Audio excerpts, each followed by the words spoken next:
Hi, sorry, you caught me there. I was talking to the Los Angeles County Sheriff's Department. I guess Paul is still there. I don't know if you've read anything about this. You can Google this and fact check it. Hi, I'm Rob Hubel, by the way. Welcome to the show. This is Friend Zone on Twitch. I'm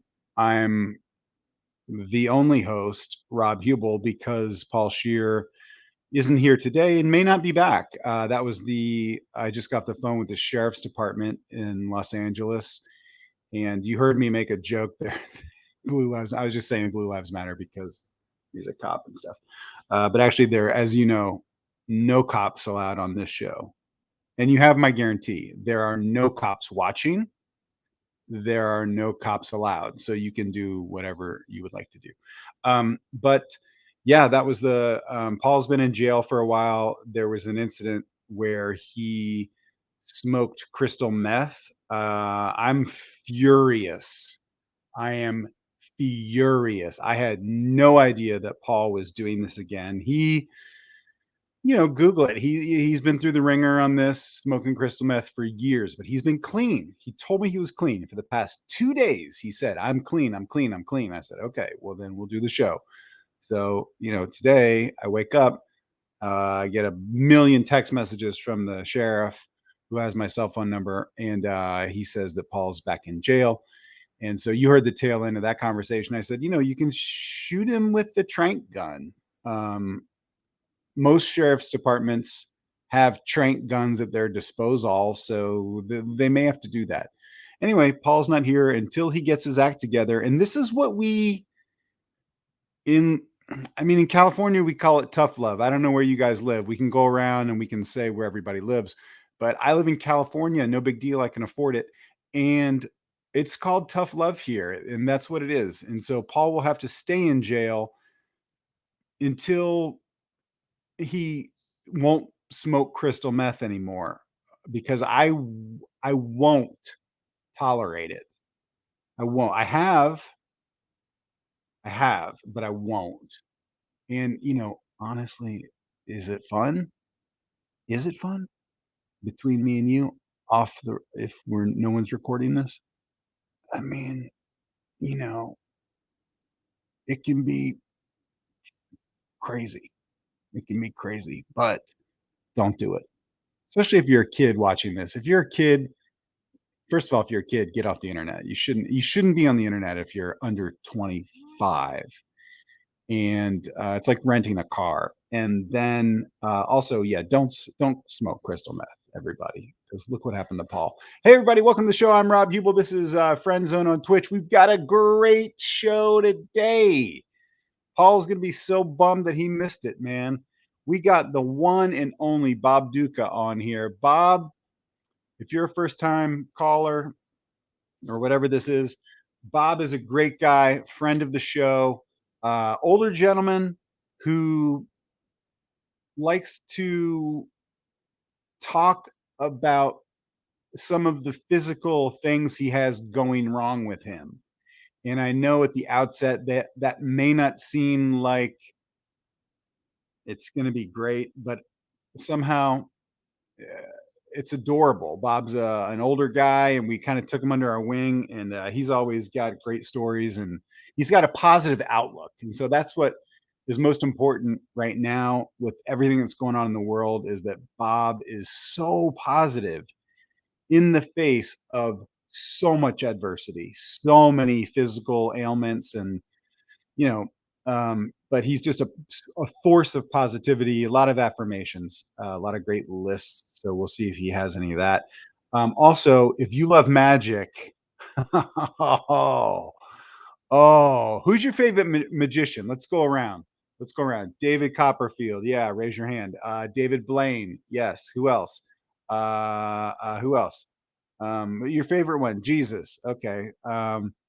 He's not a magician. But who are some other great magicians? Chris Angel. Yes, these are great. David Spade. Yes, great magician. Houdini, spelled wrong. Yes. Harry Blackstone. These are all great magicians. But Penn and or Teller. Irvin Johnson. Oh, fucking guys. We're starting off with great jokes already. Irvin John. If there was a way to put some comments in the comment Hall of Fame, that would be there. Amazing Jonathan, yes. Chris Angel, Urban Outfitters, Pikachu, Jimmy Pesto, Doug Henning. These are all great. That's not who's on the show. A very, I guess the word is mind-blowing, life-changing magician. Hannah Pilkes is on the show today. If you've never seen her do magic, you are in for a treat.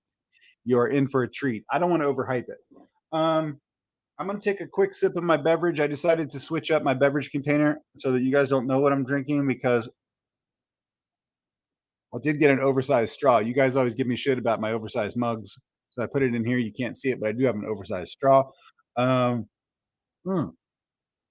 is great. Oh, cool. I just got another text that Oklahoma banned abortion. Great job. Guys, way to go, America. Everything's going great. That's old news. We heard that earlier today. I don't know why I'm getting that now. Hey, if you're in the market for a way to really get a sleek jawline like Rob Huebel, boy, and I'm not even paid by these guys, but I bought one of these little things. It's called a Jawzercise. Put it in here. I know, I know you're going to make jokes. Look, you do that for 6 or 7 hours a day, maybe one day you could have that jawline. Maybe. I wanted to say that we already covered the fact that Paul's not here. We covered the fact we're going to have a great show. I'm going to get to some unpopular opinions. This is a thing, Molly, we're going to do in just a second. First, we're going to show a couple bumpers.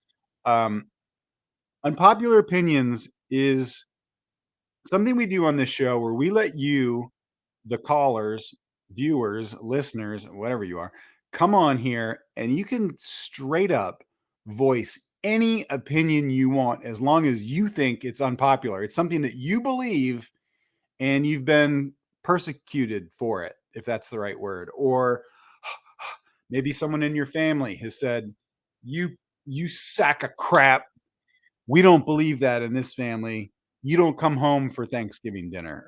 I don't know. I'm extrapolating. But anyway, if you've got an unpopular opinion, I want you to come on the show. Where's Paul? We already covered that. He's in jail.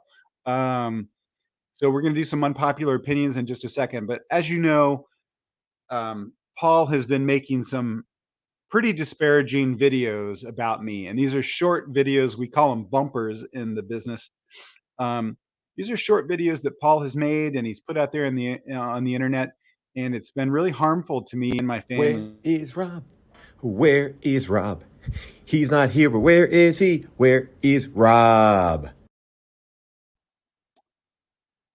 Yeah, that's a good example that I wouldn't have played. The fact that Paul isn't even here and this shit still gets airtime is mind-boggling. But obviously the problem with that video, that caused a lot of confusion for my family, because they show Leslie Nielsen, they show Anderson Cooper, and then they show Robert Durst, who's a murderer, who was in jail and then I think died. And I don't know what you say about that. You don't say RIP to a murderer that was in jail. I don't know what you say. Anyway, it's because I have gray hair.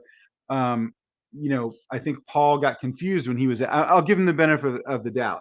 Paul, let's say he got confused and, put those guys in there, and that's caused a lot of problems for me. Molly probably has some other videos that have been problematic, and I'd love to. Rob Huebel is a good dude, and he always pays his taxes. Please don't look, you don't have to, because he's not committing any type of fraud. He's paying his taxes. Don't look, don't look.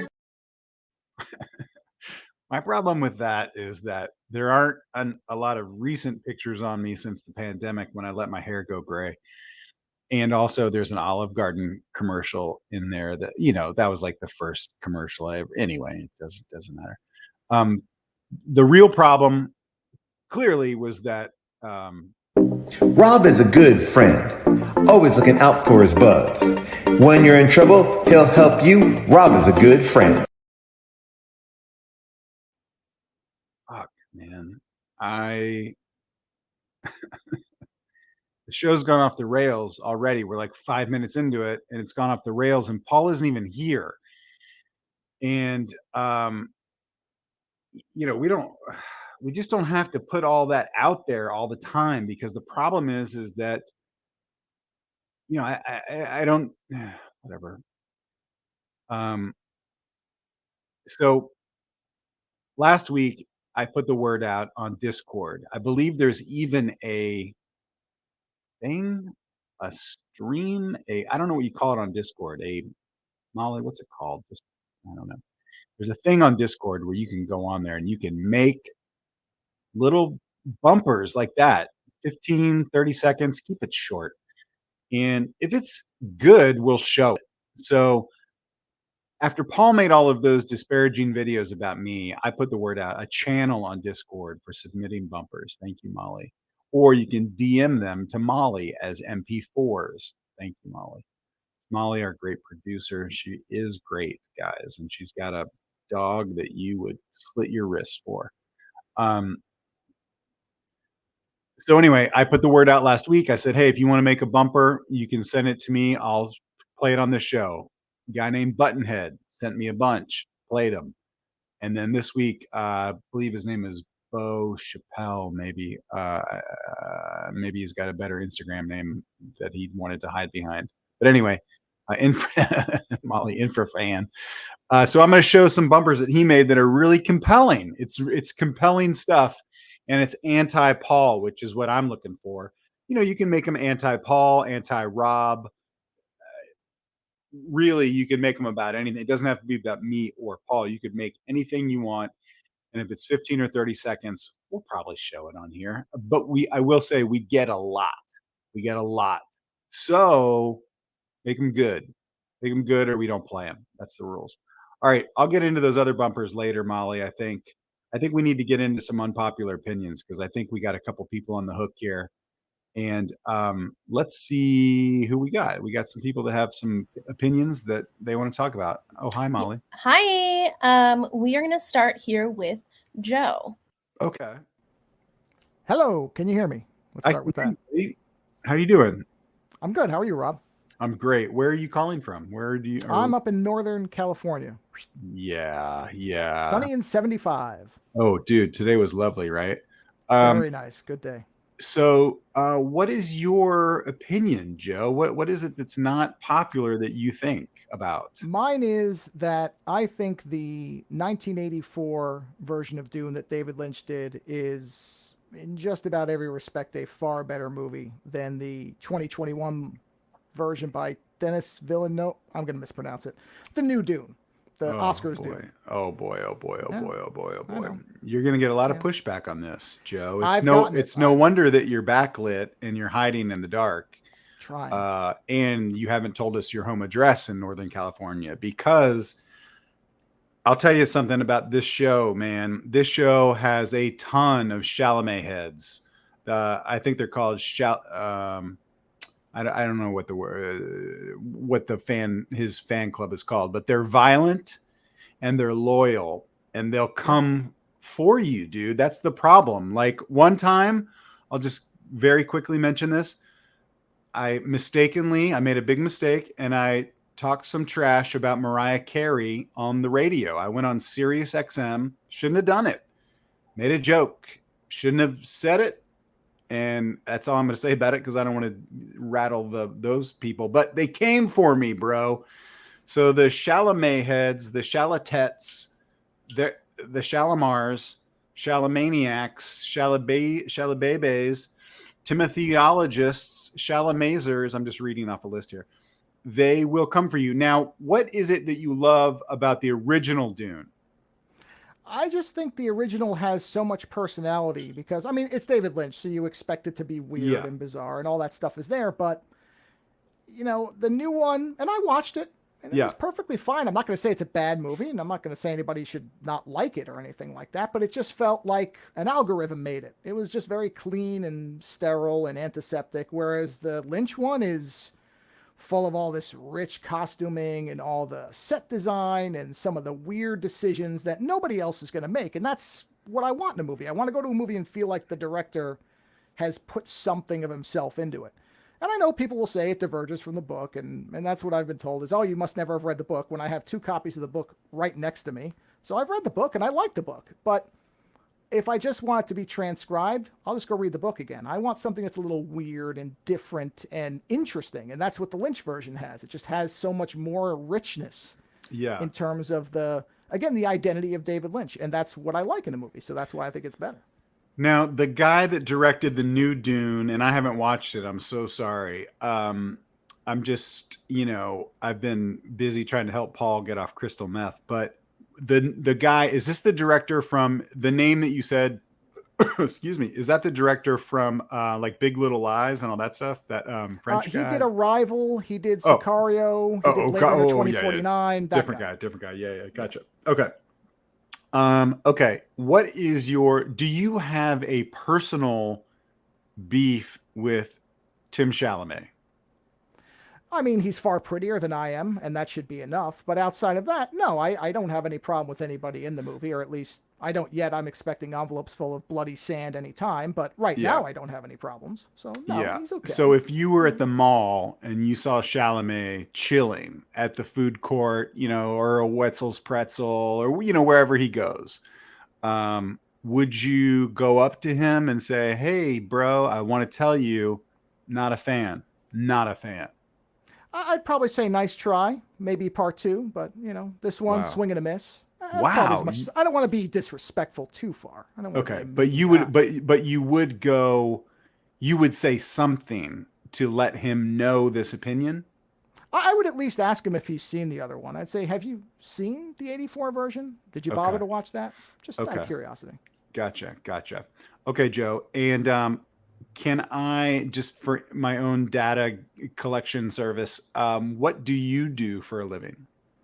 Well, what I do is IT, but what I really like doing is illustrating. So then that's part of it. Is I'm a graphic artist. That's what I went to school for. That's what I enjoy doing. So that's part of what connects me to the older one. Is there's more of a visual artistry to it. So I see.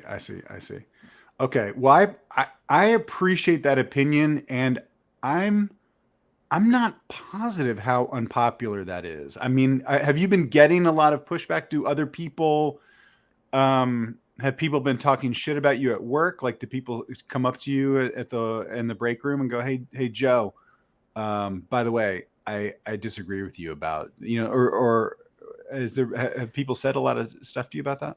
It's more about when I mention that I've watched the Lynches do, and I get the eye roll and kind of the turn the back, and there's something of far more attention in the other room, so excuse me, I have to run off to a meeting that doesn't exist. It's more of that. It's the cold shoulder, which is almost worse. It'd be better if they yelled at me, but instead I get the cold. Yeah, people don't want to mention it. They just want to go, okay, this is off topic, but have you watched Severance on Apple TV?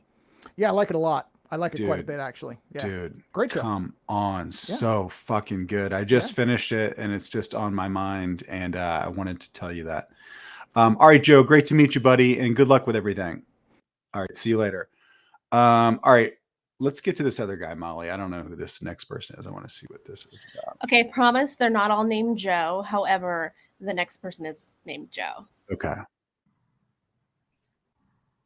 Robert, what is up, my friend? Look at this guy. Look at it. Coming in hot. Yeah. Joe, where do you live and what do you do? I live in Australia and I do Australian things, but I also work in security. Yeah. So a lot of people might know you as Brissy Joe.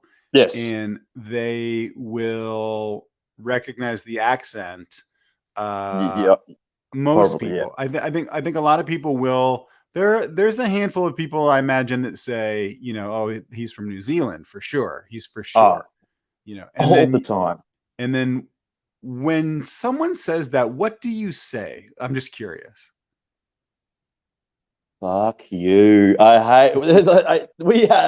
We hate New Zealand. It's big brother, little brother, and we do not get along. Yeah. Totally. Come at me, New Zealand. I don't care. Come at him. And what time is it there now? I know the clocks go backwards there. What time is it? So it's actually backwards in the future. It's Friday at 10:30 in the morning. Oh my gosh! And so you're I already at work. know. Are you at security work? Security work or No, no? Okay. I wouldn't be wearing this shirt at work. Fuck no. Okay. So, Yeah. no, I took the day off because I had a big night last night. So yeah. Self-care. Yeah, Self-care. yeah, absolutely. All right. So you got your Magnum PI shirt on, and let me know what your opinion is about. Oh, it's a no-brainer. Pandas are overrated. What do they do? Pandas don't matter. They were good in the 60s. They're like the Beatles, great in the 60s. Oh, and then now people care about them when a documentary comes out. That's all it is. No, they do nothing. They're so stupid. They just fall over all the time. That's what they're known for, falling over and not fucking each other because they don't even like each other. They don't even mate. Panda bears, like I've got notes upon notes about bears. They can't even eat the bamboo that they're meant to live on. They can't digest it properly. Wait, but you made these notes on a panda themed notebook. No, that's a koala, I think, and I think that's not a panda.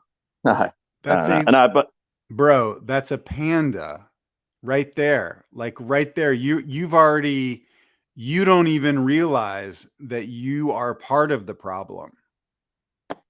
Literally, this is I blame my daughter for that, but well, yeah. You bring up a good point about the sex, about the panda sex. Like, why? What is going on? Like, why are they always? Are there other species that we do that? Are there other species where we have to go like, okay, let's get your little ding dong out, get it hard. Okay, let's lube up this one, and okay, guys, get in there, get on in there. Like, do we have to do that to other animals? That exactly right. You have more chance of finding a mate in the middle of the Sahara Desert than getting two pandas face to face to even touch each other. Like, they just don't get along. They hate it. Here we go. What? This is a stitch up. This is a stitch up. This got awkward. What did pandas do to you? This got nothing. Awkward. That's what they do to everyone. Nothing. They do nothing at all. Look at this book. It's 1,000 things to spot. It's a spot and find book. Guess what's not in here? Panda bears, because no one cares about Why them. is that important? What do they do? I'm just saying they do. What you tell me? Are you behind? Is there a panda behind you? Yeah. And you know what it has? Because this is what I came up and he says, like, because they don't have thumbs. I don't understand why thumbs are important. Now that's a you fucking can't thumb. do that. That's a thumb. Good day. That's a see. Fizzy, where's my finger? Fizzy, is that a window behind you? Is that a window? Is this a background? Okay. If you haven't been on Zoom, I see. You can do virtual backgrounds. I thought you had one in your backyard. I see. I wish. Yeah. That panda is a creep. Look at him. Look at him. Brissy, you were trying to explain their lovemaking process that it seemed like when you were explaining it, they made love face to face. And I don't know anything. I don't know anything about science or nature. But okay. Why do animals have to have like sex at a level that's high? I don't understand why they're not even married yet, so they can have it more than like meanings onto bears in the wild. Why do they have to have a certain level of sex? Well, why do we always have to go in and like, worry about whether or not they're gonna make enough babies to survive? We're taking apart their habitats. They're bears that are living in China. That's their native habitat. Yeah. They have a huge range, so they habitat a huge range of land. And what's happening is that they're getting not only less land but segmented land, so less land to roam on, so they can't like travel long distances. They're just stuck to this little area. And I think I'm not a panda scientist. I know enough to be dangerous, But if you're living on a small amount of land, what is the need to like populate that with a bunch of other bears that are going to be eating your food? But that Welcome to doesn't. Australia. They're not. But they're also not like they're not adapting to their lack of real estate. They're not like, hey guys. Yeah, they are. Yeah, I think animals. They're animals, and I think they adapt to the environment they're in, and they're also Izzy, like they're beneficial still to black and their white. environment. They're still Yeah. black and white. We came into color in 1964. They're not even getting with the times anymore. Like, this is what I'm saying. They're so back in the I past. No wish one cares evolution about. worked that quickly, but unfortunately it doesn't. Wait, Oh, so Fizzy. Brissy Joe, your problem is that their color scheme seems dated because you connect it to old TV sets?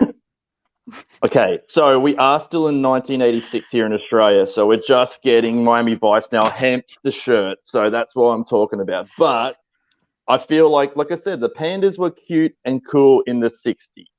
Now, literally, no one cares. You know why they care? Because you get a nice little dopamine hit when you see a dumbass one fall down a friggin'. They're just falling over. They're Yeah, the okay. dumbest fucking. Yeah, they just you fall do. over. Yeah. Oh, I'm a I'm not panda. arguing Oh. for or against their cuteness. Oh, thanks. See, like I feel like me and Molly have like a thing. If you want to go to the next one, Molly, they're important because they're an umbrella species. So this is because what happens is that they Oh, are here we important go. to the ecosystem because what they do is that there's all these other endangered species in this habitat that aren't as cute. I mean, that people aren't going to be like fighting for and raising money for. There's a reason why the world, I don't know, I can't think right now, but the WWF, not the wrestling, but the World Wildlife Foundation chooses them WFF. because because panda wrestling, but because they relate to a lot of things, and there's a reason why babies are cute. Okay. It's because like Fizzy, you don't want to kill babies. Fizzy, you coming at me with all these facts about things, and all I'm gonna say is that the ants in the world do more for the ecosystem of the world than pandas, but ants are ugly as fuck, so no one cares about them. Right, Pandas exactly. look That's my cute, so argument. I'm just saying, everyone likes pandas because they're the dumbest. Like, they are so fucking dumb as well. Like, they drop their own children, and we laugh. Oh, that's a viral video. Michael Jackson did it back in the day, and he That got is like cut. such a colonial thing to say. Well, here's Like, my just question. Here's I my know. question. Here's my question to both of you. And this is the kind of thing I deal with Paul Scheer all the time. Fizzy, you came on here and you had all these like charts and graphs and like PowerPoints and stuff like that. So that makes me think that there's some money behind this. Like maybe Big Panda is behind this somehow. Panda Express. Funding, maybe Panda Express funding all of Yeah. this research, trying to get the word out. But I would say the counterpoint to that is I don't know, but what Brissy Joe is on here trying to rep koala bears and trying to be like, oh, koala bear. Like, I'm waiting for that bullshit to start. They just spread STDs. Is that true? Oh, it may be true. They may all have chlamydia, but at least I don't know what to say. Fuck. All right, get them out of here. Get both of them out of here, Molly. Get them out of here. Both of them. All right. That's never happened before on the show. If you're a first-time viewer, caller, whatever we call you, listener, that's never happened before. We've never had a sneak attack. That's what's called in television a sneak attack, where we had a guest on here, Brissy Joe, and then suddenly Izzy, who is a legit scientist, I think she says she is, popped on here. And I don't know whether she has my email or my MySpace address or whatever, but I don't know how that happened because there's never been a sneak attack like that where a surprise guest comes on. And I will say, did she drop a lot of facts in a short period of time? Yeah. Are Brissy and I smart enough to hear that? That I don't know. Okay, we have to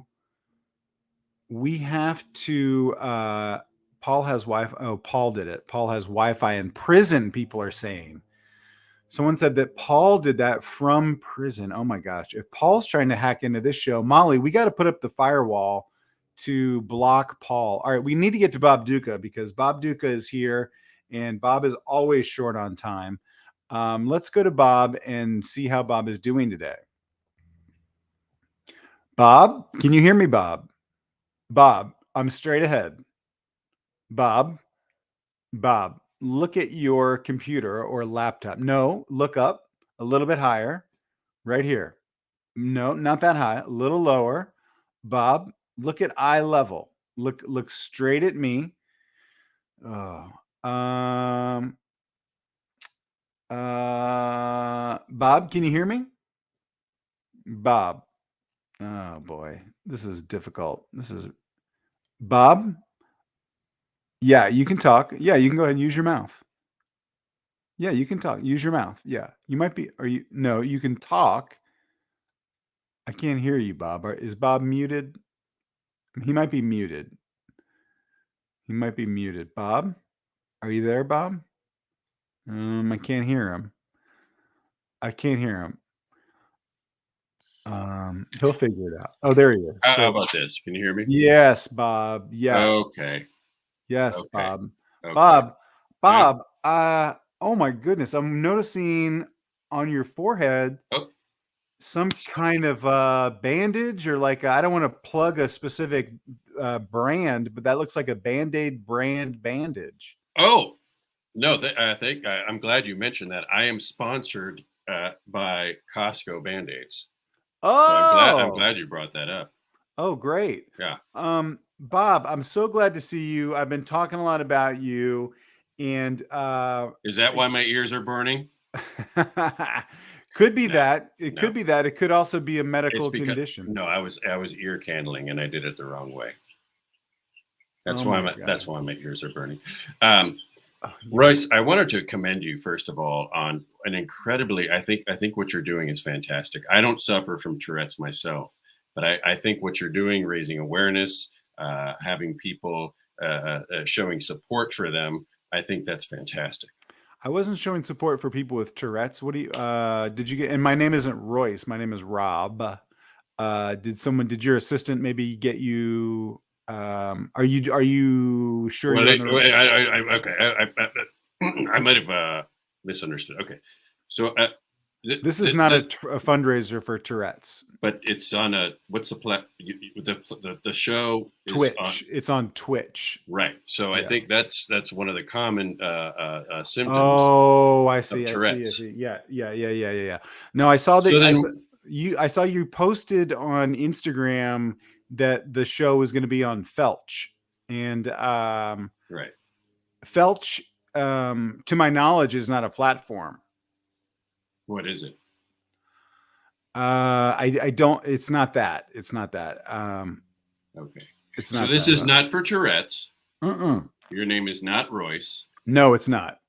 What is it? My name is Rob, and this is just a. You've actually been on the show several times. You come on here, and we generally just. Yes, sir. You generally come on. And you talk to myself and to Paul Scheer. Paul is a guy who looks. Oh, I like him. He kind of looks like Rob Corddry, or he looks like a lot of people. I could name a lot of other people, but he's not here today. He's not here. So so you were just going to talk to me, and you're the lady that booked you on the show, your booker lady. She said that you would be happy to come on the show. Oh, I'm happy to hang out. I'm always looking for things to do, people to interact with, to kind of come out of my shell. And I did hear when I was on before, I couldn't see anything, but I could hear people talking about pandas, and I'm afraid this is going to bond us forever because I'm sharing something with you. I realized something during that discussion. Royce, I think I'm a panda bear. And I'll tell you why. I'll tell you why. I too cannot travel far. Okay. Oh, I see. I don't know how to mate. I've tried several times. I don't know how to mate. I tumble when I sneeze. Not funny. And I have a small pink penis that gets lost in my fur. Okay. Bob, let's keep it positive. I know that coming out of the pandemic, which is, I believe, where we are, Dr. Fauci, your friend, Dr. Fauci, said that we might be coming out of the pandemic. I've got a Fauci back tattoo. I would show you, but it's too painful to take my clothes off. So on your back, you have a large. Where else would a back tattoo be? A good point. So, but with the pandemic hopefully kind of dissipating, are you starting to come out of your house more and engage more with society? Or no? It's never been more dangerous for me to be outside. I think the pandemic is not over. Okay. And I don't, while Fauci, I think, is really fantastic. What an incredible guy. That I think he's wrong about that. I don't think the pandemic's over. I think you know me, I'm glass half empty. I like to think the worst is yet to come. Yeah, of course. Yeah. I mean, that's I've heard, I've kind of figured that out from talking to you for a long time. We've talked before. Yes, sir. We've talked a fair amount, because one time you came on here and there were, you had a lot of things going on with you physically and you kind of listed them off. Oh, and, sure. And so that's how I gained power over them. By naming your ailments. There's more room on the outside than on the inside.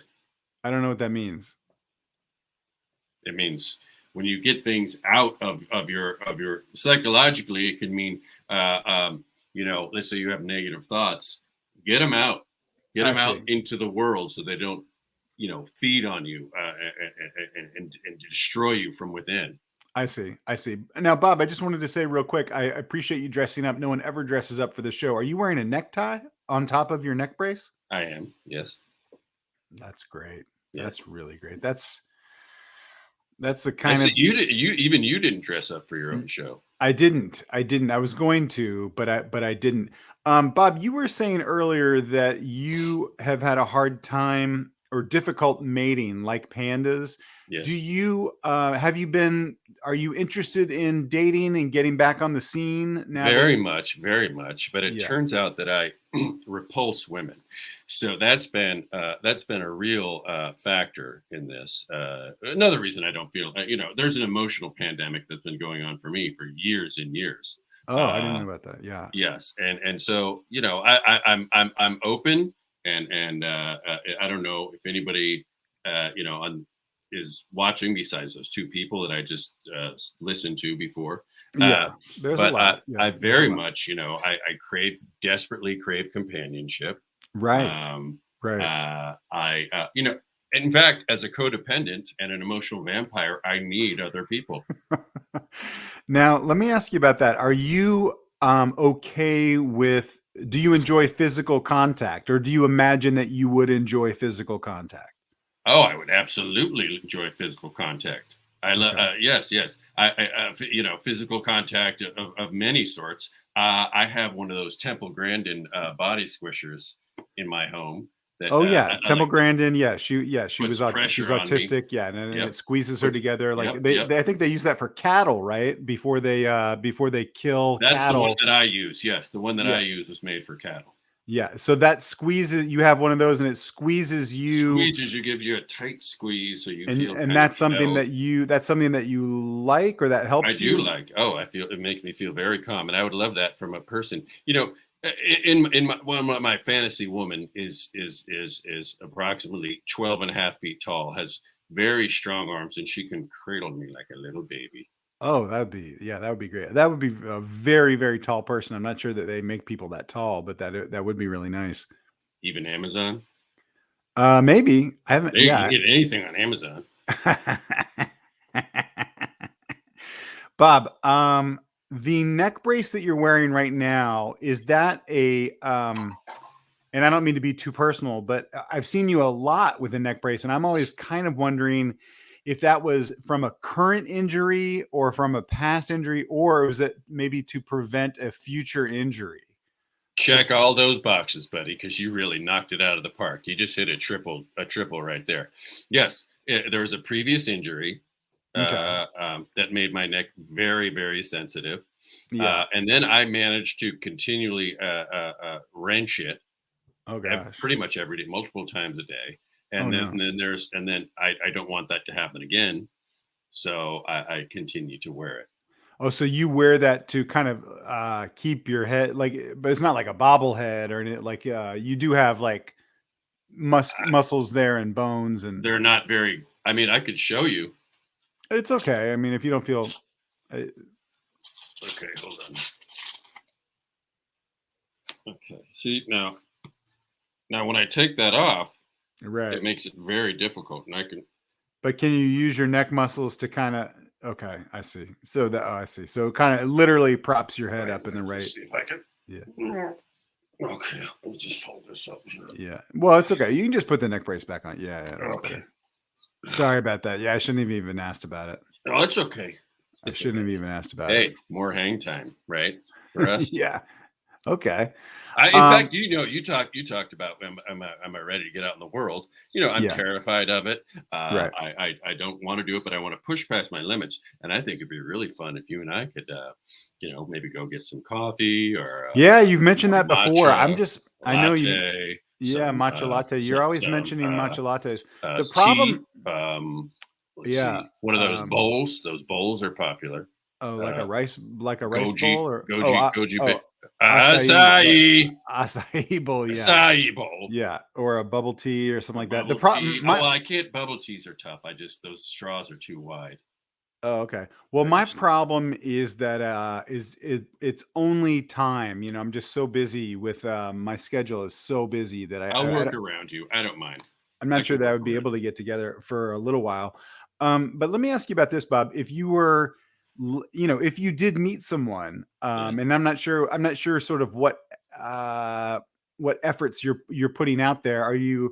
Whether you're trying to meet people online or on some of the dating apps? I flyer. I do lots of different things. I flyer. I go. I hand out little hangout cards on the bus when I take the bus. So you're entitled. This entitles you to one free conversation. This card gets you one free hang sesh with Bob. Yeah. All sorts of things. It's really it's like it's a war of attrition. You just got to keep putting stuff out there. For sure. Yeah. But if someone did respond, let's just say no. Sorry. I'm saying if someone did respond and you wanted to go out on a date, I'm trying to imagine what would be a fun date for you and someone else to do. Like, I don't know what would it be like a dinner or a movie or, that's what a lot of people do, but I just don't know if going indoors is a trigger for you or. Well, I'm glad you asked. I do have, something in mind. The person in question would pick me up at my house, and I mean physically pick me up off of my couch and pour me into their automobile, and then we would go to the Tiger Balm store downtown. All different kinds of Tiger Balm. Yeah, this place is. It's. I don't know if you've heard of. It's the Balm. It's a balm and salve store. Oh, I haven't been there. So all sorts of poultices and salves and balms. It's really incredible. So we'd go down there, and I'd say, "Oh, this is my favorite." And she'd go, "What? This is my favorite." And I'd say, "Oh, that's your favorite? You're weird." And then we'd kind of giggle, and then I think we'd go for a nice leisurely stroll, about 10, 15 feet. And then there's a Lady and the Tramp, a spaghetti restaurant that I've heard about that I thought would be really fun. It's actually in a back alley. There would be a garbage can lid plate. They bring it out to you. Yeah. A very questionably stereotypical Italian man brings it out. Got a nice big long spaghetti noodle, and you both, and then her lips touch my blistered, chapped, raw lips, and we're off to the races. I see. Well, man, you've given that a lot of thought. That is a lot of constant thought. Now, a buddy hang for you and I. Here's what I picture. Oh, okay. You come to my house, you Yeah. pick me up, and I do mean lift me up off of my couch. Yeah, you said Pour that. me into your auto. You have an automobile? I do. Yep. You I'll pour pour me you. into your, Yep. you pour Pour me you into that. your automobile. Then we go to the big giant coffee cup, which, as you know, is it's a coffee shop with just one gigantic hot tub size cup of coffee. Yeah, Everybody gets over there, slurps it down. It's very communal, because then you can say, you could talk. Oh, do you like coffee? And this person, you say, you're sitting, I'm sitting down too. You've instantly made a connection. Well, Bob, just to slow you down a little bit. I mean, like if we went to the giant coffee cup, obviously everyone there likes coffee. So we wouldn't lead It's our just conversation with that. it's just an icebreaker. It doesn't have Okay. to be that. Oh, I see. I see. Yeah. And then, but also the thing about you know what I'd probably say? You know what I'd probably say? What is it? I go like this. Man, this cup is big. Oh, that's great. That's great. Right? Yeah. Yeah. So we'd go there. So we'd go and get some coffee at the giant coffee cup. Go there. We'd go hang out. Then we'd probably go to the batting cages. Oh yeah. Are you into that? I could do that. I didn't know that you were into stuff like that. Sports and stuff. Well, go to the batting cages, the one nearest my favorite emergency room, because I will get hurt. Oh, God. Usually I'm probably good for one swing, and then I'm sure I'll rip several vertebrae, kind of tear some shoulder blades. But here's the thing. Emergency rooms are excellent hangs, because I'm letting you in on a little secret here. Yeah. One of my little tricks is to go out on a bro date, any kind of date.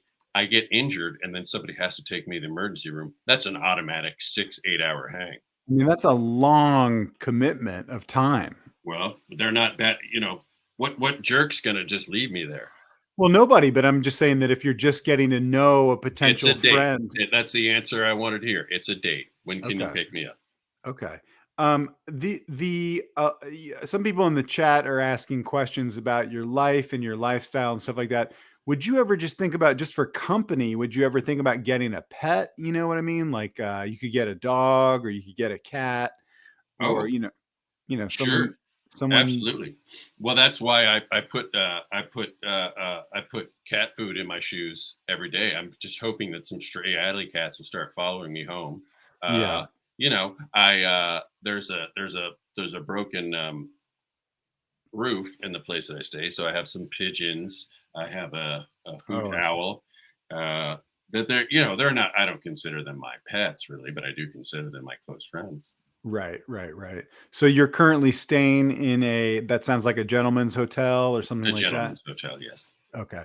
And so is that like I'm just trying to imagine what that is like. You pay by the week or by the day or something? You pay by the week. Okay. It's a 7 by 15 foot room. Yeah. It has a sink, a common bathroom down the hall. A common bathroom, and a hot plate. I see. And when you're showering and stuff like that, there's a saxophone. There's a saxophone fire escape out front. Sorry, Bob. I just don't even know what is that a? It's a fire escape where somebody plays sax. There's always someone out there playing saxophone. It's usually in the evening. You see their silhouette. Yeah, wailing on that. Right when you're feeling kind of morose and lonely, you hear that wailing on the sax, and it kind of makes you think like, how did my life come to this? Yeah. But I am, to answer the question, I am open to pets. I'm allergic to everything. I have a huge. I'm a dander. I'm a dander magnet. Oh gosh, you attract dander. I attract dander. Yes. I see. But again, I will fight through that. What I do is I have a Benadryl. I have a body size Benadryl patch that I put on. A full size that covers full size Benadryl patch, and then I can fight through that usually. But it makes me so nappy. It makes me so sleepy that I only get a few pets in before I fall asleep. I see. And then the animals think I'm dead. They go for the eyes. This is what I do. I have to wear animal goggles. Because I didn't know about it. So when a Oh, person dies, is that something that first thing they happens? go for is, Animals yeah, eat. especially cats. They go for the eyes. Why? Because it's soft. I guess it's soft. Probably tastes good. I've seen. I think now that sounds familiar. I think I read about that. Rats and stuff will go through the Mhm. eyes and through the butthole because that's like Right. the softest. Oh, okay. Well, I mean, it sounds terrible to me. You seem like that might sound not that No, bad. I'm just saying that makes a lot of sense. Oh yeah, yeah, yeah. No, it sounds In fact, there's a terrible. metaphor there. When I think for my own, sometimes I push so hard on friendships, and I try to, I go for people. I need to go. I go for to people that are push me away, as this was Yeah, something I do as a codependent. So right. I would be the rat that's trying to go through the skull, this hard thing. But I should go to butthole people. I should go to eyeball people, right? Yeah, And I I think that start may. chewing on the meaty softness of that friendship, and before long, I'm in there, I think that right? makes sense.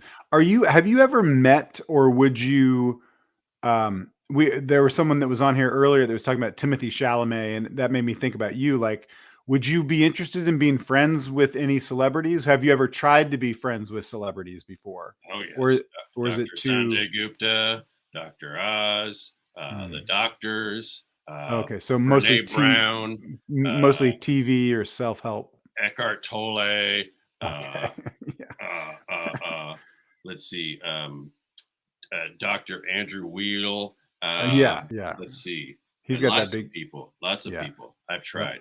Have well I that's tried? Yes, I've tried. yeah. Am I open to it? Yes. Consider me a door. I'm open. Okay. And then, I was really concerned because last time you came on the show, you were kind of listing off like some things that you were struggling with, and Yeah. I was just curious how some of that panned out. 'Cause sometimes, you know, I think when people get a little bit older and they start to get, physical problems and things start to kind of fall apart on them, it can kind of feel like one thing and then another thing and then it all kind of piles up and I was just wondering like how are you doing now physically if I could ask. Well, Robert, you know how I said there's like I think you're referring to kind of a domino effect in the human, the body and the psyche, where one thing tips another thing, and it just goes with the dominoes. I have like a Rube Goldberg machine of ailments and problems. Mm, So like the that's dominoes fall, and then it hits a little ping pong ball, and the ping pong ball rolls down the track, and then those are my problems. They continue. It's just an endless cycle of suffering. I mean, this is just life. It's an endless cycle of suffering. Every day is a slog. I feel like I'm walking through molasses. ugh. And And your hammer toes, how are your hammer toes doing? Not well. They've Not good. advanced. They've Oh boy. advanced. I have That's bad. MC hammer toes now. Oh my gosh. Yes. I'm sorry to hear that. I'm sorry to hear that. And I know it's on the horizon. What is it? Jackhammer toes. Oh gosh. It's gonna be awful. I But what hope can you not. do? I hope What can not. you do? I hope. Hope. I stopped hoping a long time ago. Well, Bob, I know you're doing a podcast every now and then. Hmm. Is that has that? It's on the internet. A podcast is not a radio show. It's not a TV show. It's a different thing. It's a Yeah, it's a no, pod.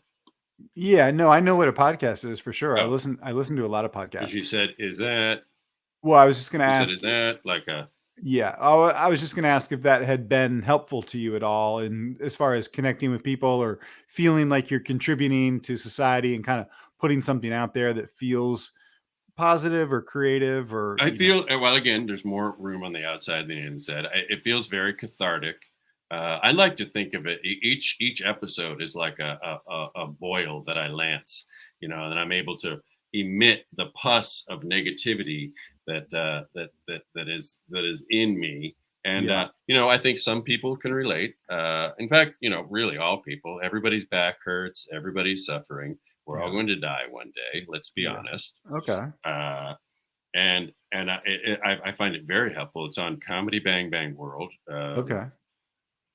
That's an internet thing. Yes.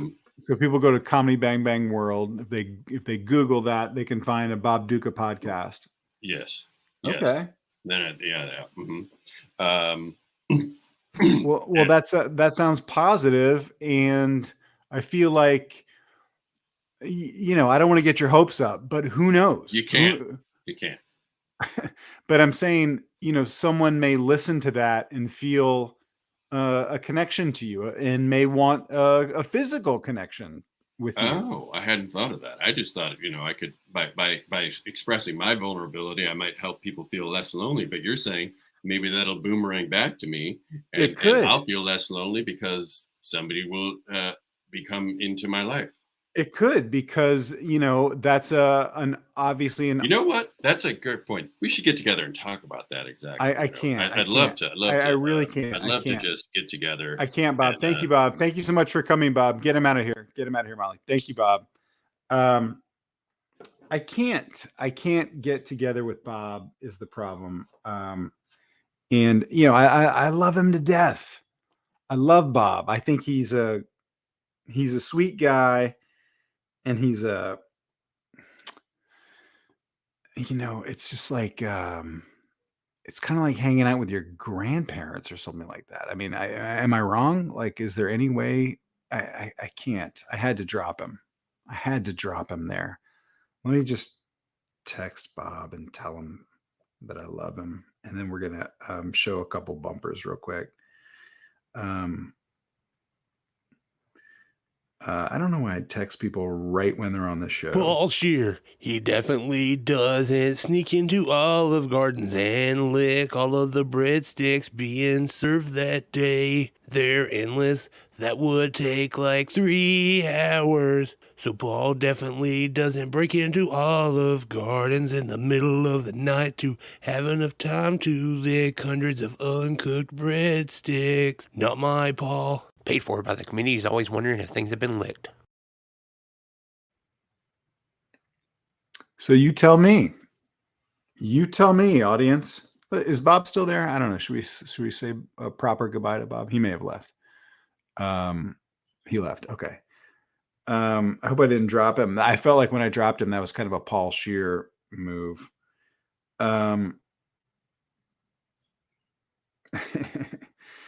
The bumper you just watched was made by Infrafan. And Molly's saying that she didn't drop Bob at all. So that could mean that Paul is somehow monitoring the stream. Paul certainly has access to this stream, and he could be dropping people, which is we gotta get ahead of this, because if Paul is struggling with crystal meth addiction and smoking crystal meth every 5 minutes again, he can't be involved in the show right now. He's got to learn his lesson. I want to address that rumor about Paul sneaking into Olive Garden. I don't know. I've heard it. I'll say this. I've heard it. I've heard about that, and could be true. I think we've got another one even to watch, and we'll see what this one is. I cannot stress this enough. Paul was not the Zodiac Killer. I'm Paul Scheer, and I approve this message. Well, there's no way. I mean, I don't think. I mean, I don't. Did they never catch the Zodiac Killer? I don't even know. I know there was a movie about it with my best friend Mark Ruffalo, and I believe June Diane Raphael was in that movie. June Diane Raphael, 8-Bit Christmas. They got me trained, guys. They have me trained to promote their shit when they're not even here. But I don't think Paul is a Zodiac Killer. I think there's one more that's controversial. Paul will probably respond by saying he wasn't old enough to be the Zodiac. He could show his birth certificate, but those records are for babies. Are you a baby? If so, Paul wants to talk with you. You can trust Paul with babies. He likes to do puzzles. I'm Paul Scheer, and I approve this message. Gosh, there's a lot to unpack there. There's a lot. Wow. Is it true that birth certificates are only for babies? Yeah, I guess, but babies don't control birth certificates. But I don't know. There's a lot to unpack there. I'm not sure about Paul being the Zodiac killer. Legally, I don't want to say that he is, because I don't want to go to court and have a Johnny Depp Amber Heard situation because I said something on the internet or I wrote something. I guess that's more important as libel than slander. I don't know how it works. If you have something to say, make a bumper, make a video is what I'm telling you. 15 seconds, 30 seconds, whatever you want. Don't make it long. Send it to Molly. There's a channel on Discord just for this. Send it to Molly. It doesn't have to be about me or Paul. I mean, you know, we've been dealing with our own sort of war of these bumpers, but you don't have to make it about that. You can make it about anything you want. And if it's good, we'll show it. Since I mentioned it last week, we got about 600,000 submissions, and those were from Infrafan, at Infrafan. And he made those for us. You could tell it's him in each one because of his distinctive voiceover work. Okay, let's keep the show going. I wanted to address something, and it's kind of gotten a little bit out of control. I'll just read you a couple things, and then we're going to get to a magic show. If you guys like magic, strap in, man. Strap in. Molly, is this where you wanted to do unpopular opinions? We can do it here if you want. I can't remember. Yeah, we have three unpopular opinions waiting. We can just bing bang boom. What do you think? I think we can bing bang boom it that fast. All right, let's do one and we'll see. Okay. Let's go to Kyle. Okay. Hello. Hey Kyle, how are you, buddy? I'm good. How are you? Good. Where are you? I'm in southern Utah. Whoa. Like, are we talking like Moab? Where are we talking about? Talking right outside of Zion. I was in LA for 20 years and I moved here last summer. I've been to Zion. I camped in Zion for I don't know, doesn't matter. I camped there for a few nights. Fun place to be. So you have, Kyle, an unpopular opinion, and what is it about? Or you just lay it on me? Ocean's 12 is the best Ocean's movie. Oh shit. Okay. Somehow people think that these unpopular opinions have to be about movies. They don't all have to be about movies, guys. But you threw it out there, Kyle, and I'm going to let you defend this. So why do you connect with 12? I think they dive deeper into character. Oh boy. And I wholeheartedly believe, this is not a feeling or a I think. Mm-hmm. I know that they made a heist movie that wasn't about the heist. And I love that they set this film in the world of people that pull off heists. Okay. And it was, like, when you watch the movie, it's not about them getting the egg. It's not a movie about them getting a lot of money. It's about putting the Night Fox in his place. I gotcha. Now, are you being paid by an industry that, like a lobbyist group that I'm not aware? Are you on the payroll for like the diamond industry or like the, valuable egg industry to come on here and say, hey, I really like the movie that wasn't about stealing these valuable commodities? I am. I work for Fabergé. Okay, I knew it.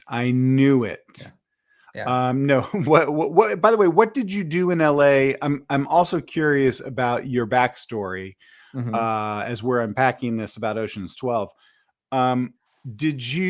Was there a tipping point in Los Angeles? Because I'm always looking for one. And also, I have a follow-up question. Do you have a bunker in southern Utah? I have answers for that. Okay. I moved here because I found a house that I loved. Okay. and working remote is an option. Gotcha. I miss LA. I go back a lot. Mm-hmm. I can't complain. This is a great place. Yeah. Food's okay. Yeah. I miss sushi a lot. Yeah. And when we looked at houses a year ago, there was a house that had a bunker. Oh shit. And it was amazing. Are you And serious? this guy, yeah, I think he eventually never sold it, but he valued it way too high. Right? Yeah. Like without the bunker, the house was a certain point, but Yeah. he valued the bunker.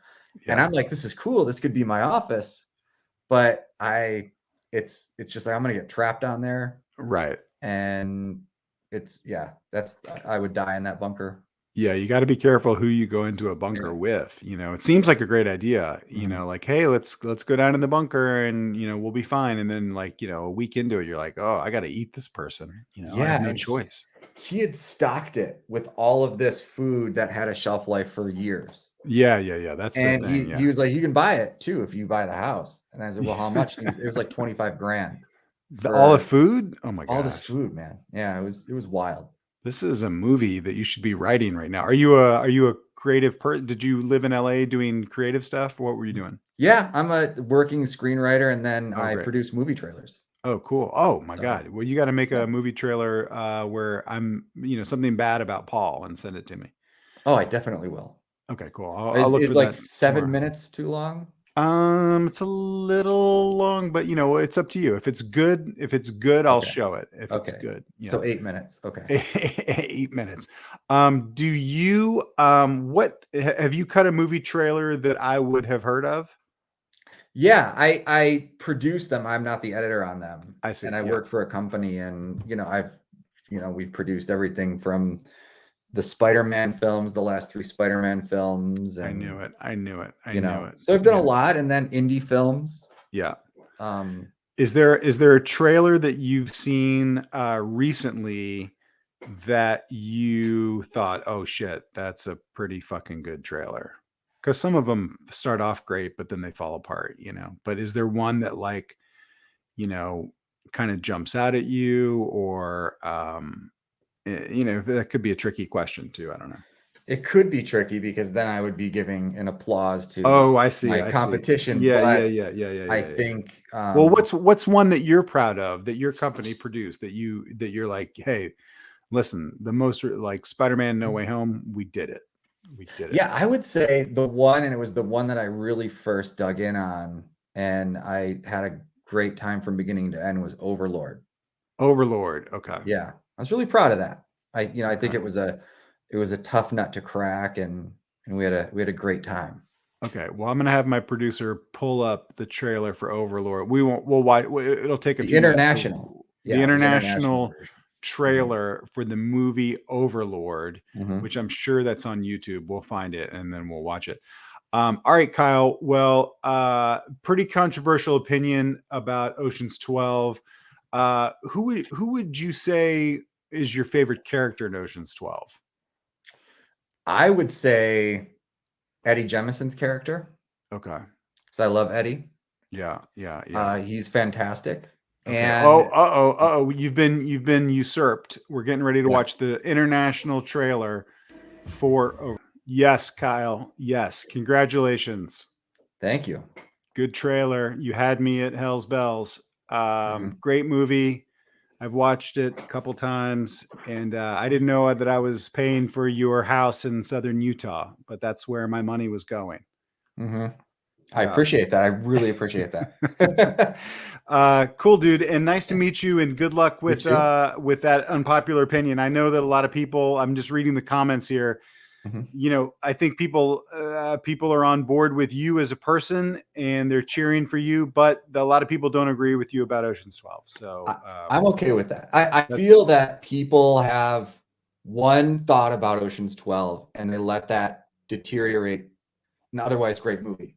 Like people think, oh, Spider-Man 3, Tobey Maguire dance is funny, and it's like a few seconds of a 2.5 hour movie. The Julia Roberts thing, I get it, but it was part of their plan. I don't think you should let that moment, I asked this in the committee for Fabergé sponsored Ocean's 12, best movie of all the Ocean's movies. Rewatch it. Give it a try. Let me ask you a question, and just yes or no. Are you currently dating Julia Roberts? Yes. Get him out of here. Get him out of here. Get him out of here, Molly. Get him out. I knew it. I knew it. The show has gotten that big, if you haven't caught on yet, that we're being inundated by these outside agents of, fucking chaos and misinformation and corruption, frankly. And I'm against it. Paul allows it. Paul lets that shit fly. I don't. I sniff it out and I go, wait a second. Why did this guy come on here to push Ocean's 12? Aha. He's dating Julia Roberts. I knew it. That said, Overlord is a pretty good movie. We should probably all go watch that. Okay. I want to build this up a little bit because our next guest is a great one. And earlier in the show, we were all listing our favorite magicians. Some people said Penn, some people said Teller. Other people said David Blaine, David Copperfield. Someone said that they were personally taken to a private island by David Copperfield. They were told there was going to be a big party there. There wasn't a big party. It was just them and David Copperfield. It was very awkward. They couldn't get away from David Copperfield. I was like, well, this is a whole other show.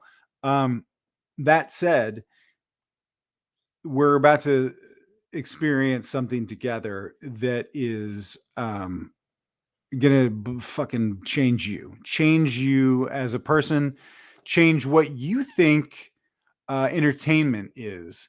And if you've never seen Hannah Pilkes do magic, you're in for a treat. So let's bring her on. Oh, Chutney Fabrige, yes. Fabergé, yes.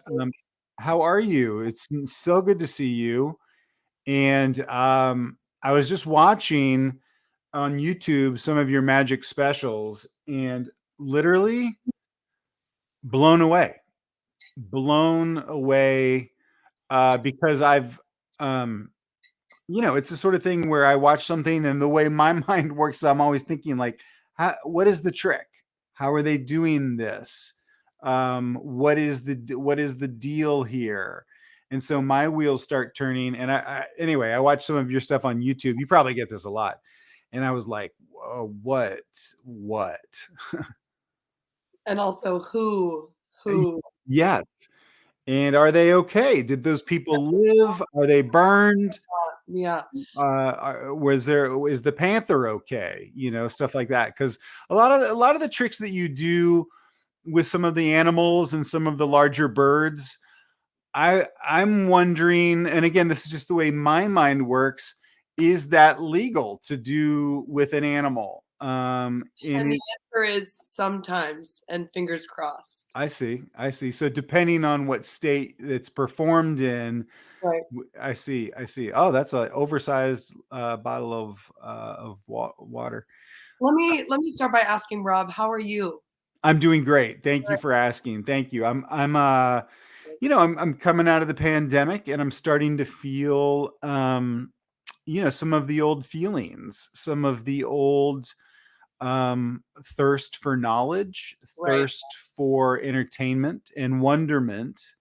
And that's why when your agents were calling us for months trying to get you on the show, and we finally said, yeah, we'll have her on again, because the last time it didn't go well the last time. No, it didn't go well, and I don't want to point fingers as to why it didn't go well, but it was my fault. Okay, that's fair.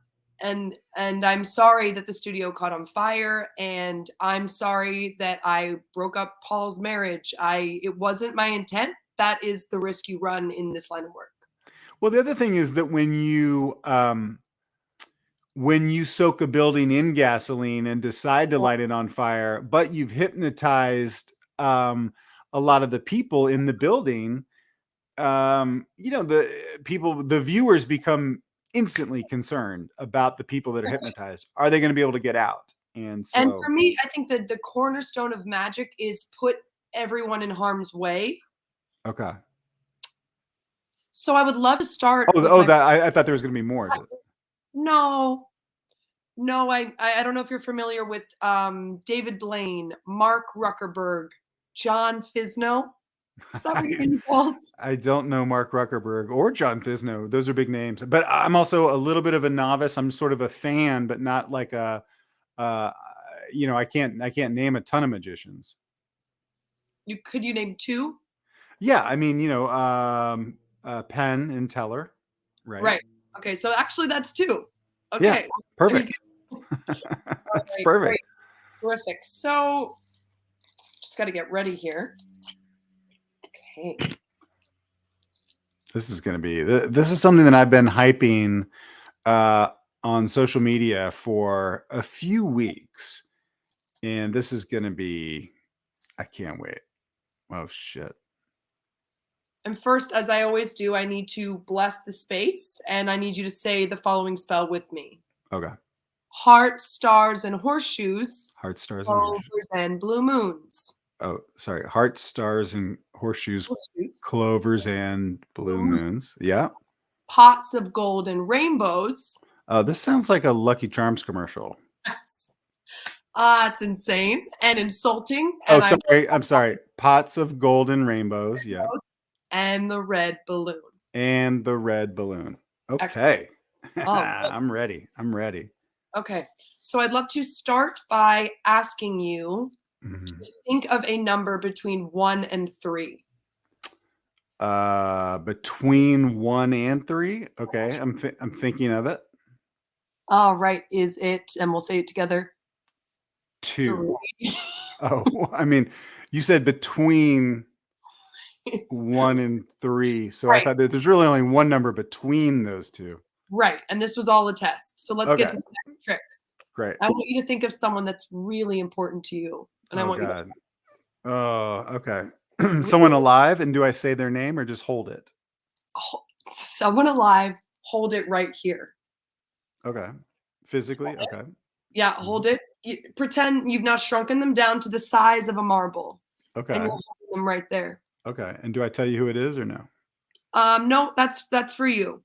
Okay. All right. For my next trick. Okay. Sorry, was that the trick? I mean, in my mind, I shrunk my wife down to like right here. Right. And as I said, and that's for you.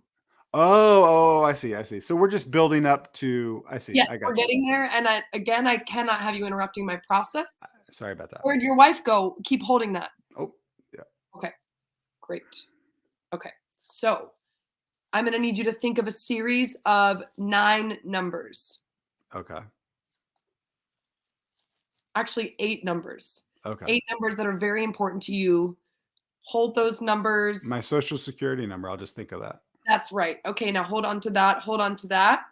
And tell me what that is. Oh, I'm not going to say my social security number on the, I mean, I will. Okay, I will. Okay. 544. Okay. 54. Okay. 5454. Okay, terrific. And your yearly salary? I mean, it varies. I don't get paid a salary.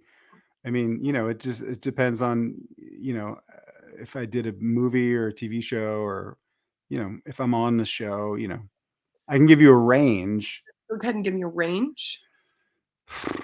I mean, in a year, between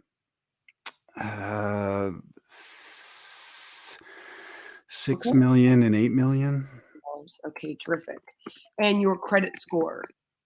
A lot of this is very, my credit score, we had a little bit of problem with my credit, and I'm kind of, I had to clean it up a little bit, but it's in the low 100s right now. Okay. Because I was accused of stealing some credit cards and convicted of that. But and you were accused and convicted, so you did do that. I did not do it, but I was accused and convicted, wrongly convicted. Wrongly convicted, low hundreds. Okay, and your mother's name? I'm not gonna, Herbertson. Okay. And so now but now you have my salary and my credit score and my social security number, and a lot of this is real personal, like data. Right. Do you know what we do as magicians? What we do? What magicians do? Yeah. I mean, tricks. Okay, so this is all going to be a trick.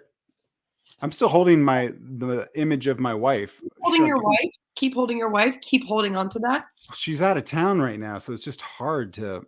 I mean, I remember what she looks like. Place her down. Place her down, but don't lose her up here. Okay, I'll put her. Keep her marble size and put her down. Okay, I'll put her in my computer. Yeah. All right. Now, what part of LA would you love to live in? I'm confused. All right, I'll go with it. I'm trying to figure out if you're trying to buy a house and you're maybe trying to get a loan with my information. Rob, I resent that. I'm sorry. I currently live in Pasadena, and I really like it out here. I would probably go to I would go to like Santa Monica, somewhere near the beach. I think that'd be fun. Pacific Palisades would be great. It's really expensive out there. Okay. I just was imagining more of like a music and maybe like smoke or what are you stirring that? That seems. Watch this. Now, what I'm going to do, audience, is I'm going to assume Rob's identity. And when Rob wakes up, he will be Hannah Pilkes. I'm going to snap my fingers. And when Rob wakes up, he will be 30-year-old redhead aspiring comedian Hannah Pilkes. And I will be Rob Huebel with a salary of $6 to $8 million a year, who lives in Pasadena, California, with a beautiful wife and child. And Hannah is doing just okay, has a little bit of anxiety, and lives also in Pasadena, but in a studio, and has a great deal of debt. All right. Oh my gosh, where am I? I'm in my studio apartment in Pasadena. Oh, hi. I'm Hannah Pilkes. Am I late for my audition? Oh, yeah, you're not late for your audition for the CW's Arrow. Whenever you're ready to read your sides. I'm ready. I've got them right here, and I'm ready. Let's begin. Whenever you're ready, and you'll of course be playing. I'll be playing the new sexy girlfriend, Jasmine. Sexy girlfriend, Jasmine. Okay, and I will start with the slap, and then you'll go right in. Action. Okay. Arrow, don't you touch me like that. You lay off me, you brute. Let me tell you something, Arrow. And then hold that kiss. I really want you to linger on that. Really hold that, hold that, hold that, hold that, hold that. When I snap my fingers, Rob will fall asleep. Hannah will be no more. Rob will be asleep. When I snap my fingers, Rob Huebel will be returning. Rob Huebel, $6 to $8 million salary, partner on Twitch show Paul Scheer. Thursdays with Rob and Paul will be getting Rob Huebel back. Only he's going to be giving his money to the magician.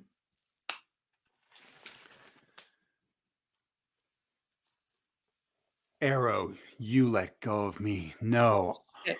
Oh, what's happening? Oh, Stephen Amell from Oh, Arrow. This, I got the part. Shit. Oh, let me tell you something, Arrow. Oh, I think I feel an arrow. What's that in your pocket? Oh no. An arrow? Are you glad to see me? Get her out of here, Molly. Get her out of here, Molly. Aha. Again. This is the kind of shit that guys, this is an important inflection point in the history of the show, because we've had a few instances today people trying to rip me off, steal my identity, trick me. This is the kind of thing that, look, if you go on YouTube and you look for Hannah Pilkes, Pilkes, tons of great, legit magic. I didn't know that she had become a witch. Okay, what you just saw is someone, and not even like a witch like Glenda the Good Witch, or even the Wicked Witch of the. This is a credit scam. There's lots of these scams like this. A lot of them, they call old people on the phone and they go, "Mom, I'm in jail." And you go, "What?" And you tell them your credit card number. This was a witch coming on our show, hypnotizing me and making me think I'm someone else. And if you, we'll have to go back and look at the replay, but there was a specific part of that where all I remember was the sound of her stirring that that coffee mug, sort of like in the movie Get Out. I don't know if you guys have seen the hit movie Get Out by Jordan Peele, but when that character starts, I was out. What she didn't do that again. And so at that point, I was starting to wonder, is this a credit witch? I think this is a credit witch. And that's what that was. So I don't know. I'm just not going to do this anymore. You know, the first part of that was humiliating. I vaguely remember auditioning for a part on Arrow with Stephen Amell, I think is his name. And maybe that's something from Hannah's life. I don't even know. But the point is, fool me once, shame on me. Fool me twice, steal my credit score, and try to buy a house with my info and my data, shame on me. I hope that I have not been signed up for a multi-level marketing thing or some sort of credit on Reddit. Oh, fuck. This has been a lot of, I fucked up. I didn't bring enough in here in the garage to drink. This has been really upsetting and confusing. And I don't know. Let's, I think, Molly, do we have another unpopular opinion? I think we got two, baby. Oh, shit. Okay. I don't know what to say to Hannah right now, because now I'm wondering if legally all I have to do is probably just show the police this video, right? This, you said some pretty damning things, though. What did I say? Because I was hypnotized. Yeah, I don't know if that's gonna fly in the court of law. I don't know. I mean, maybe it will.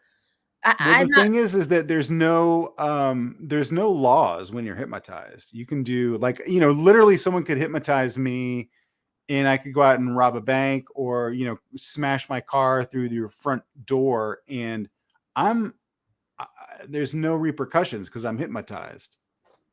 I want to, like, step away from this. I don't want to be called in. I'm not a witness. Please. You might be deposed. Look, I hope you're not, but I hope I'm not too, Rob, because I'll roll on you, bud. Okay, we got two. We got two calls. We got Casey and we got Brandon. Great. Hello. How's it going, man? Are you Casey or Brandon? Yeah, this is Casey. Hi, Casey. Where are you? I'm in Austin, Texas. Dude, people love it there. Do you love it there? Yeah, it's great. Cool. What do you do there? I'm a game developer. Shut up. Yeah. That sounds like you're living the dream life. Yeah, it's a pretty fun job most of the time. Well, the only problem with being a game developer in Austin, Texas, well, I'm not going to get too political, but you can't get an abortion there. I'm just telling you that. Yeah, no, Texas has its drawbacks, that's for sure. Okay, I'm just I'm emailing my lawyer because I was recently hypnotized, and it's a long story. So Casey, game developer. First of all, before we get into it, a little bit of your backstory. Have you developed a game that people are asking, is it a board game or video games? Oh yeah, video games. Video games. And I got a ton of board games in the background. I just like board games. Yeah, for sure.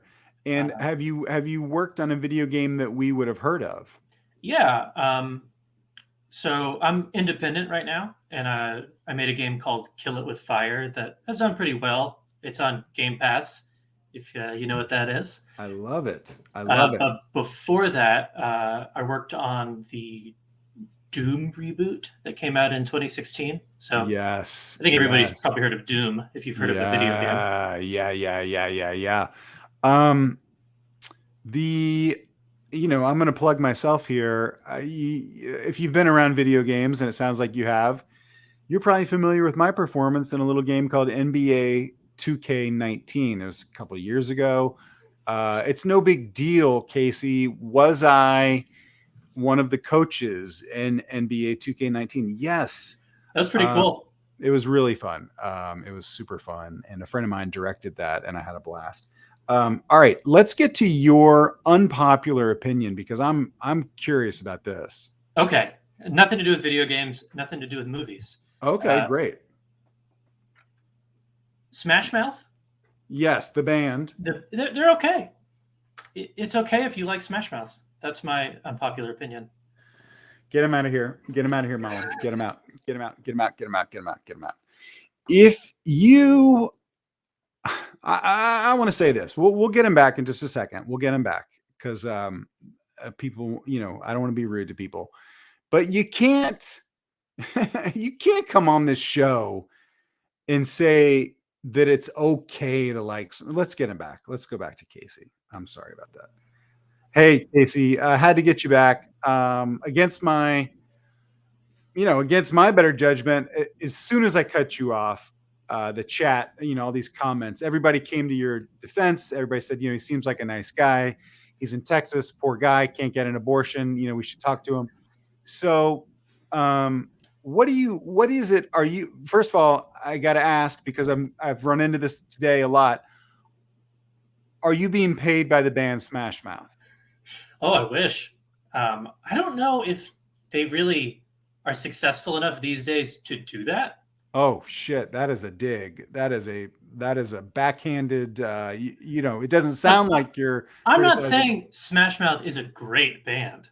Okay. I'm just saying, I don't think they're really deserving of all of the derision that's directed towards them. Okay, and so for people that may not know. I'll sing what I think is a Smash Mouth song, and you stop me if I'm wrong. I get knocked down, but I get up again. No one ever could keep me down. Is that Smash Mouth? No, I don't think so. Oh, wow! If that's not Smash Mouth, they got All-Star? That's Chumbawamba. That's Chumbawamba. Okay, sorry. Molly says that's Chumbawamba. Okay, give me a Smash Mouth. Give me a little potpourri. Okay, so All-Star. I think that probably everybody's heard that one. Yeah, but you got to do it. You want me to sing it? Yeah. Okay. Somebody once told me the Get him out of here, Molly. Get him out of here. Get him out. Get him out. Get him out. Get him out. Get him out. I can't. All right, bring him back. Sorry, Casey. Sorry. As soon as I didn't know I was gonna have to sing. It's just that my problem is my associations with it. Do you know what I mean? Like, you may have positive associations with the song or with the band. Did you? Were you? I'm gonna guess. When Smash Mouth was big, when Smash Mouth was big. Were you in high school? Were you? I was in middle school. Yeah, 13 or 14 or something. Yeah, so 13 or 14, probably, pretty carefree. I'm imagining in Austin, Texas, riding bikes with your friends to 7-Eleven, going down to the rock quarry, taking off all your clothes, and everybody jumps into the water, and it's super fun, summertime blast, huffing spray paint. You guys take a bunch of spray paint, you put it in a paper bag, hey, put on some Smash Mouth. These are all details about you that I'm making up. I don't know that any of these things are true. I don't know what your life is like. But did you have a great experience with the music of Smash Mouth? I mean, I remember getting Astro Lounge when I was a kid, and really liking it, and then like later in life realizing that everybody, was dunking on Smash Mouth all the time, and I kind of did the same thing. I was ashamed of it, and now it's only later in life that I think it's okay. It's like it's not the greatest music in the world, but they wrote some pretty catchy songs. Okay. Okay. Now let me ask you this, and you don't have to, get too personal, but if Smash Mouth was playing at no, I wouldn't go. Well, hold on, Casey. If Smash Mouth was playing locally in Austin, not South by Southwest, because they wouldn't. I don't think they could. Who knows? No offense if they're watching. They're big fans, guys. Kirby, Steve, Wayne, and Bill. I don't know their names. If they were playing at a Austin Music Festival, a lower tier, let's say they were playing at the fairgrounds, and it was like 3:00 on a Saturday, and your friend said, "Hey man, I got a free ticket. Do you want to should we just go? Let's go. It'll be fun." Would you go? Maybe in that context, I saw a Deep Purple in like exactly the situation you just described, like a kind of like washed up band at a fairgrounds. Yeah, it was cool. Yeah, you had fun. Okay. All right. What I'm worried about for you, Casey, is that the show that we do, Paul and I do this show, it's huge, and it's every Thursday there's millions of people that watch it live, and then millions of people that watch the replay. I'm worried that your employer is going to see this and be, it could get you in trouble. If you come on a show, you have to realize this is digital. This is worldwide. We have tons and tons of viewers in Australia. This could make international travel for you really difficult and hard. So you just need to think about that. Yeah, I mean, I guess I'm dying on that Smash Mouth hill then. Okay. All right. Thanks, Casey. Good to meet you, buddy, and good luck in Texas. Getting an abortion. No. Okay. We have one more. Someone said sugar. Oh, hey, how are you? We've met before. I forgot your name. Oh, you're muted. Get him out of here, Molly. He's muted. Brandon, he muted himself. Okay. I want to say something about Sugar Ray. We'll get back to Brandon in just a second. Someone was talking about Sugar Ray, and I want to just very quickly tell you this anecdote because I think that it'll connect with people here. A while ago, I live in Los Angeles, California. It's no big deal. I can afford it. I live in Los Angeles. I was in traffic. Traffic is where there's like a ton of cars and you can't really go very fast. So I was in traffic. And sometimes I don't know how many people in here can afford to get their driver's license. I have my driver's license. And I was driving in Los Angeles where I can afford to live. And there was a car trying to get in ahead of me. And it was like a big, like annoying car, it was big. It was like a fucking, I don't know, big like truck SUV type thing. And they're trying to like get in front of me. And I was like, no way. And I looked, and it was Mark McGrath from Sugar Ray trying to like get in front of me. And he looked at me and gave me like, hey, can we let me in? And I went like this. I looked at him and I go, and I just fucking kept going. All right, let's get back to Brandon. Brandon. Hey, Rob. Hey, buddy. How are you? Good to see you again. Lovely to see you too. I forgot where you live. Where do you live? Overland Park, Kansas. Yes, Overland Park. We've talked about that a lot. Now, I did see that your boy Jason Sudeikis from Overland Park served Olivia Wilde with divorce papers while she or like custody papers while she was on stage at a movie like conference, like CinemaCon, yeah. Con, talking about her new movie with Harry Styles, and someone in the front row came up and gave her this envelope, and she thought, she took the envelope because she thought this is some person probably handing me a movie script. That happens sometimes. people hand you a movie script and they think it's the best thing you've ever seen. And she opened it, and to her shock, rightly so, it was like lawyer papers about her divorce. So that happened. Your friend Jason Sudeikis from your hometown, Overland Park, which makes me ask, did you Buttonhead? Hold on, Buttonhead is piping up here. Jason Sudeikis had very little to do with the delivery.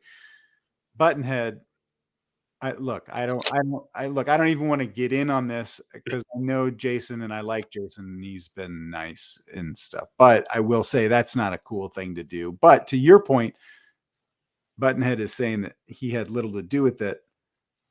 Yeah, he would know. The lawyers tell you, hey, where's she going to be? And you give them a list. Where is she going to be? Oh, I know she's going to be at this thing. So I don't know, Buttonhead. Anyway, my question to you, Brandon, then we're going to get to your unpopular opinion.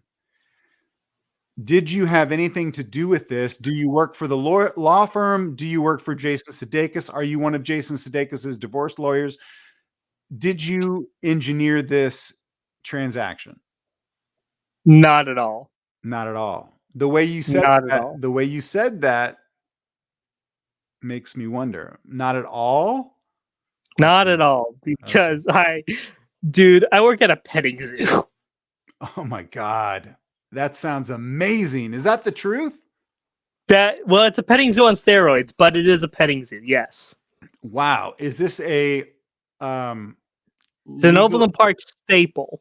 Okay, and it's licensed and it's legal. This is not one of those things where you have no. van. It's owned by the city. It's owned by the city. Okay, so you don't have a van filled with exotic birds and stuff like that. Okay. No, I don't even drive.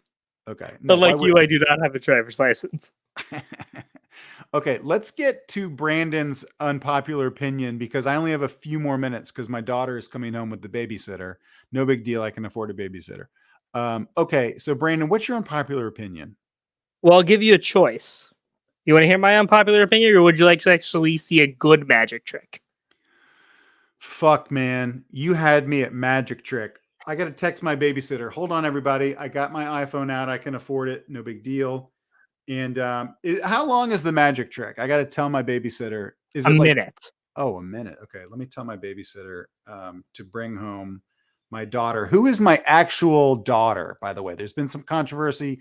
Paul Scheer is saying that I stole this child from an adoption agency in Canada. I didn't.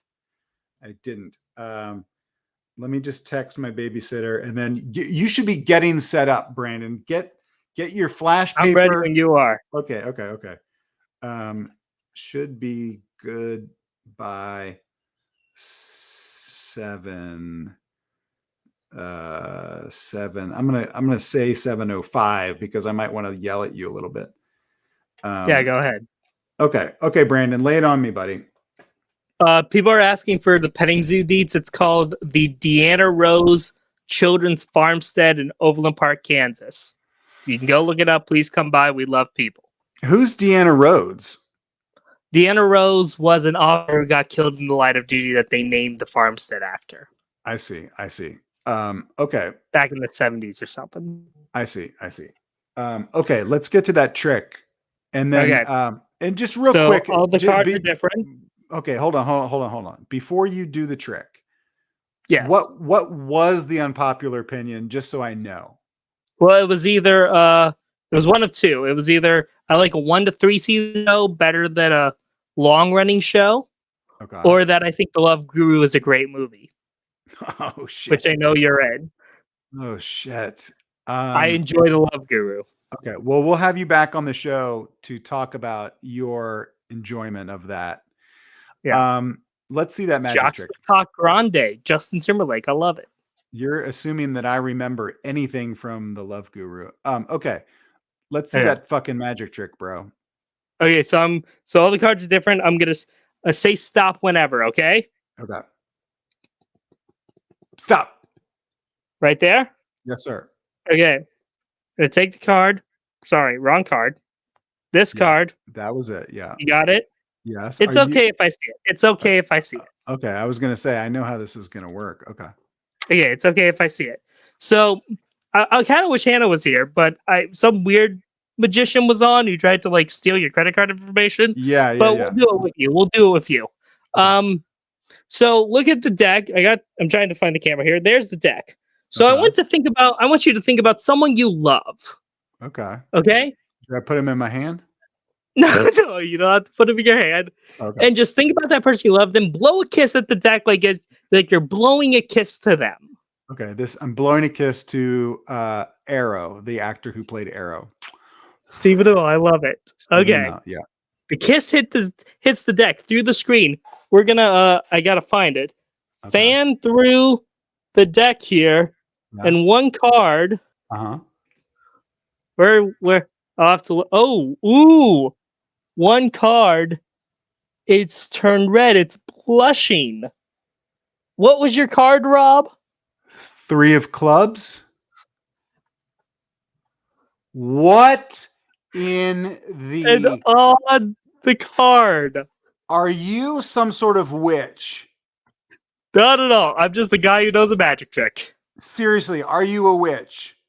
Not at all. But my friend is a magician, and he's the magic for humans guy. Wait a second, because everyone on here was asking about the magic for humans guy. Okay, now wait a second. The fact that you have a headshot with him makes me think that he's not that close of a friend.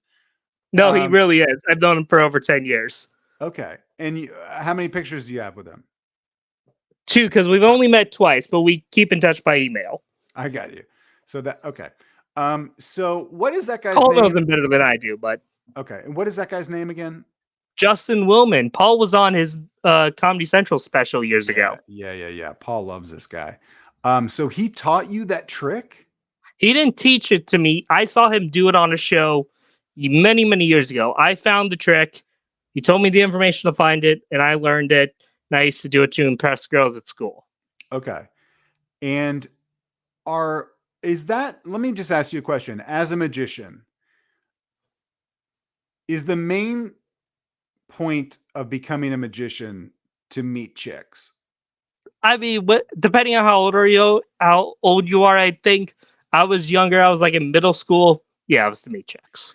So is it too late? It did not work though. Okay. And did not work. I'm sure you met I met people. Doesn't in the mean chat. There's a lot of people in the chat. I'm sure you can see are saying that they would fuck you right now. This is not the show. The problem is for the attention. This is not the show. The show is not come on the show and do a magic trick and me and Paul will get you laid. I mean, does it happen?